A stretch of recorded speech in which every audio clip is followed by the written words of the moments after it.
আঁঠুৰ বিষ, কাঠিৰ বিষ, ভৰি হাতৰ বিষ এইবিলাক আজিকালি খুব কমন প্ৰব্লেম হৈ পৰিছে। যিকোনো বয়সতে এই প্ৰব্লেম হোৱা দেখা যায়। উঠা বহা কৰোঁতে যদি এজন মানুহৰ অনবৰতে পেইন হৈ থাকে, তেতিয়াহ'লে কিমান বেছি ফ্ৰাষ্ট্ৰেটিং হ'ব পাৰে। আপোনাৰ লাইফটো বেয়া হৈ যাব পাৰে। যিসকল মানুহে এই প্ৰব্লেম ফেচ কৰি আছে তেওঁলোকেহে জানে। তেওঁলোকৰ লাইফষ্টাইল আৰু ডেইলি কাম বনবোৰত বৰ বেয়া ধৰণৰ এফেক্ট কৰে। এনেকুৱা ধৰণৰ প্ৰব্লেমবিলাকত জেনেৰেলি দেখা যায় পেইন কিলাৰ ইউজ কৰা হয়। পেইন কিলাৰ ইউজ কৰিলে আপুনি লগে লগে এই প্ৰব্লেমৰ পৰা ৰিলিফটো পায়। কিন্তু এইটোৱে প্ৰব্লেমৰ গুৰিত কাম কৰেনে বাৰু? নে এই মেডিচিন দীঘলীয়া সময়ৰ কাৰণে আপুনি ইউজ কৰিব পাৰে। আৰু এইবোৰৰ বহুত বেছি ছাইড এফেক্ট আছে, যিটোৱে আপোনাৰ বহুত লোকচান কৰাৰ লগতে আগলৈ গৈ বহুত অসুখৰ সন্মুখীন আপুনি হ'ব পাৰে। এতিয়া আপোনাৰ ওপৰত ডিপেণ্ড কৰিব, আপুনি মেডিচিন আৰু অইনমেণ্ট ইউজ কৰি লাইফত ৰিস্ক ল'ব বিচাৰিব নে এটা নেচাৰেল আৰু সহজ উপায় ইউজ কৰিব বিচাৰিব, যিটোৱে আপোনাৰ প্ৰব্লেমৰ গুৰিত কাম কৰিব আৰু কোনো ছাইড ইফেক্ট হোৱাৰ আপোনাৰ ভয় নাথাকিব। যদি আপুনি আপোনাৰ স্বাস্থ্যৰ প্ৰতি অলপো এৱেৰ হয় আৰু ছেকেণ্ড নেচাৰেল চলিউশ্যনৰ বিষয়ে জানিব বিচাৰে, তেতিয়াহ'লে মই ক'ব পাৰিম এই ভিডিঅ' আপোনাৰ কাৰণে বহুত হেল্পফুল হ'ব। আজিৰ ভিডিঅ'ত দুটা বহুত চিম্পল আৰু এফেক্টিভ ৰিমেডি লৈ আহিছোঁ। এটা তেল যিটো আপোনাৰ বিষত বাহিৰৰ পৰা কাম কৰিব। ছেকেণ্ড হৈছে এটা ড্ৰিংক যিটোৱে আপোনাৰ জইণ্ট পেইন ভিতৰৰ পৰা হিল কৰিব। এই ৰিমেডিয়ে আপোনাৰ বিষত কাম কৰাৰ লগতে আপোনাৰ জইণ্ট ষ্ট্ৰং কৰি তুলিব, লগতে ইনফ্লেমেশ্যন গুৰিৰ পৰা শেষ কৰিব। আৰু ইয়াৰ ভাল কথা এইটো যে আপুনি এইবোৰ ঘৰতে তৈয়াৰ কৰি ল'ব পাৰিব। প্ৰথমে ক'ম তেলটোৰ বিষয়ে। আপোনাৰ গাঁঠিবোৰৰ ওচৰে পাজৰে ফুলি উঠে, টানি ধৰা যেন লাগে।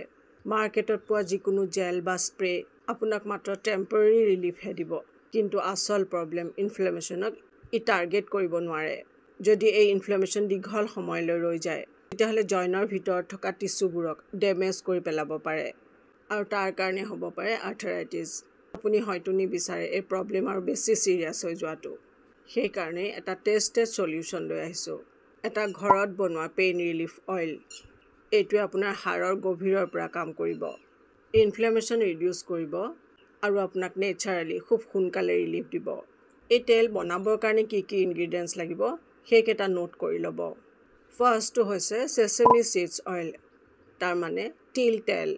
সেইটো আমাক লাগিব 100 ml। ছেকেণ্ড ইনগ্ৰিডিয়েণ্টটো লাগিব টাৰ্মাৰিক, মানে হালধি পাউডাৰ 1 টিস্পুন। থাৰ্ড ইনগ্ৰিডিয়েণ্টছটো লাগিব জিঞ্জাৰ পাউডাৰ, আদাৰ গুড়িটো, সেইটো লাগিব 1 টিস্পুন। নেক্সট ইনগ্ৰিডিয়েণ্টটো লাগিব গাৰ্লিক, নহৰু 3 ফুটা। নেক্সট ইনগ্ৰিডিয়েণ্ট লাগিব কেম্ফৰ, কফুৰ, যিটো খোৱা কফুৰটো পূজাত ব্যৱহাৰ হয় সেই কফুৰটো লাগিব, সৰু এটা টুকুৰা। নেক্সট ইনগ্ৰিডিয়েণ্টটো লাগিব ক্ল'ভ পাউডাৰ, মানে লঙৰ গুড়ি।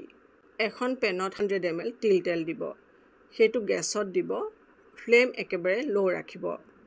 তাত এড কৰিব 1 টিস্পুন হালধি গুড়ি, 1 টিস্পুন আদা পাউডাৰ, 2 বা 3 ফুটা নহৰু অলপ থেতালি দিব, কফুৰৰ সৰু টুকুৰাটো দিব, লং পাউডাৰ দিব 1 টিস্পুন।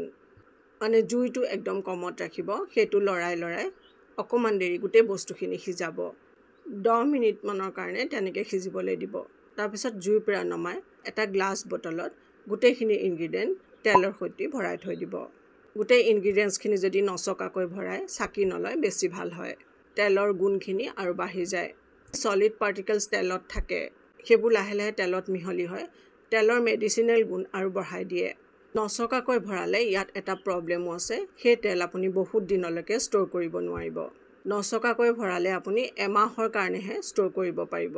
যদি আপুনি বহুত দিনলৈকে বনাই ৰাখিব খোজে, তেতিয়াহ'লে বস্তুখিনি গোটেই চেকি পেলাই ভৰাব। এতিয়া তেলটো লগোৱাৰ সময়ত অকণমান গৰম কৰি ল'ব। এফেক্টেড এৰিয়াত লগাই ভালকৈ চাৰ্কুলাৰ মোশ্যনত মাছাজ কৰিব। এখন টাৱেল গৰম কৰিব, টাৱেলখন ইস্ত্ৰি কৰিও গৰম কৰিব পাৰে বা বেলেগ ধৰণেও আপুনি গৰম কৰিব পাৰে। সেই গৰম টাৱেলখন পানীত গৰম নকৰিব, সেই গৰম টাৱেলখন এফেক্টেড এৰিয়াত লগাই থৈ দিব। যেতিয়ালৈকে টাৱেলখন গৰম হৈ থাকে তাতে ৰাখি থ'ব তেনেকৈ। ঠাণ্ডা হোৱাৰ পিছত আপুনি টাৱেলখন এৰুৱাই দিব পাৰে। এই তেলৰ গুণ ইয়াৰ ইনগ্ৰিডিয়েণ্টছত লুকাই আছে। তিল তেল এইটো এটা খুব ভাল তেল, এইটো আপোনাৰ ডিপ টিচুলৈকে সোমাই যায়, এটা নেচাৰেল ইনফ্লেমেটৰী বেছ বনায়। হালধি আৰু আদাই চুৱেলিং আৰু ষ্টিফনেছ কম কৰে। কাপুৰ ই এটা চুডিং আৰু কুলিং এফেক্ট থকা ইনগ্ৰিডিয়েণ্ট, এইটোৱে আপোনাৰ পেইন কম কৰে। আৰু গাৰ্লিক মানে নহৰুৱে টিচুবোৰ হিল কৰে ভিতৰৰ পৰা। আৰু লং এইটো এটা নেচাৰেল পেইন ৰিলিফাৰ। এই গোটেইবোৰ ইনগ্ৰিডিয়েণ্ট লগ লাগি আপোনাৰ বিষত এই ভিতৰৰ পৰা কাম কৰে আৰু এইটো যদি আপুনি কনসিস্টেন্টলি ইউজ কৰি থাকে আপোনাৰ জইণ্ট পেইনত নটিচেবল ৰিজাল্ট দিব এতিয়া জানো আহক সেকেন্ড ৰিমেডিটোৰ কথা আৰু এইটো হৈছে এটা খোৱা ড্ৰিংক যদি আপুনি জইণ্ট পেইনৰ আসল ৰুট কজটো চাই সেইটো হৈছে শৰীৰৰ ভিতৰৰ ইনফ্লামেশন আৰু যদি সেই ইন্টাৰনেল ইনফ্লামেশনক কন্ট্ৰোল কৰা না যায় তেতিয়াহলে এই বিষৰ পৰা আপুনি কেতিয়াও ফ্ৰী হ'ব নোৱাৰিব জানো আহক এটা সিম্পল ড্ৰিংকৰ বিষয়ে এইটো মাত্ৰ এটা ৰিমেডি নহয় আপোনাৰ স্বাস্থ্যৰ কাৰণে এইটো এটা সুপাৰ ড্ৰিংক এইটো বনাবৰ কাৰণে স্টেপ বাই স্টেপ প্ৰসেস জানি লওক ইয়াৰ পিছত আমি জানিম এই ড্ৰিংক কেনেকৈ ইউজ কৰিব কিমান পৰিমাণত আৰু কেতিয়া ইউজ কৰিব ইয়াত লাগিব 1 কাপ গাখীৰ 1 টিস্পুন হালধি পাউডাৰ 1 পিঞ্চ জালুক গুড়ি আদা পাউডাৰ আধা টিস্পুন দালচেনি পাউডাৰ 1/4 টিস্পুন মৌ আৰু গুড় আপোনাৰ টেষ্ট হিচাপত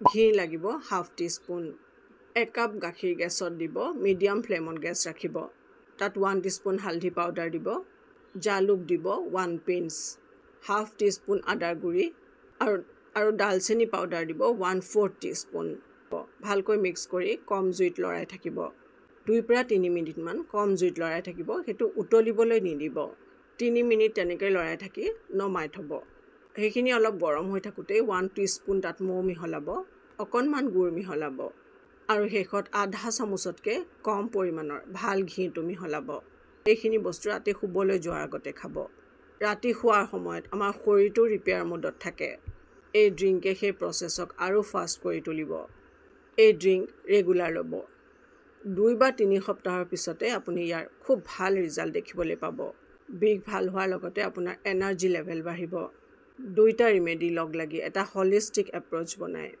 এটাই আপোনাৰ জইণ্ট পেইন আৰু ইনফ্লামেশনক বাহিৰৰ পৰা টাৰ্গেট কৰিব আৰু সেকেন্ড ৰিমেডিটোৱে আপোনাৰ শৰীৰৰ ভিতৰলৈ গৈ এই ভিতৰৰ পৰা আপোনাৰ প্ৰবলেমত কাম কৰিব সকলো জইণ্ট পেইন মানে গাঁঠিৰ বিষত আপোনাক পুৰা আৰাম দিব দুইটা ৰিমেডি খুব ভাল ধৰণে ইউজ কৰিব আৰু দেখিব ই আপোনাৰ বিষ ভাল কৰাৰ লগতে আপোনাৰ ওভাৰঅল শৰীৰত বহুত বেনিফিট দিব আৰু এই বিষয়ে সকলোৱে জনাটো খুবেই দৰকাৰ আজিকালি বয়সৰ কোনো কথা নাই কম বয়সৰ পৰা গাঁঠিৰ বিষ হাড়ৰ বিষ আৰম্ভ হ'বলৈ ধৰে সো আজি আছিল আমাৰ জইণ্ট পেইনৰ বিষয়ে এইখিনি কথা মই বিচাৰো ভিডিওটো আপোনালোকে খুব শেয়াৰ কৰিব যিসকল মানুহ জইণ্ট পেইনত ভুগি আছে আপোনাৰ এটা শেয়াৰে তেওঁলোকক বহুত বেছি হেল্প কৰিব বিষৰ পৰা পৰিত্ৰাণ পোৱাত সো যিসকল নতুনকৈ আহিছে মোৰ চেনেললৈ তেওঁলোকে চেনেলটো সাবস্ক্ৰাইব কৰি ল'ব নহলে আহিবলগীয়া ভিডিও নটিফিকেশন আপোনালোকে মিস কৰি যাব সো নিজৰ খুব যত্ন ল'ব হেলদি হৈ থাকক বহুত সুখেৰে থাকক আৰু বহুত সুন্দৰ হৈ থাকক মোৰ শুভেচ্ছা থাকিল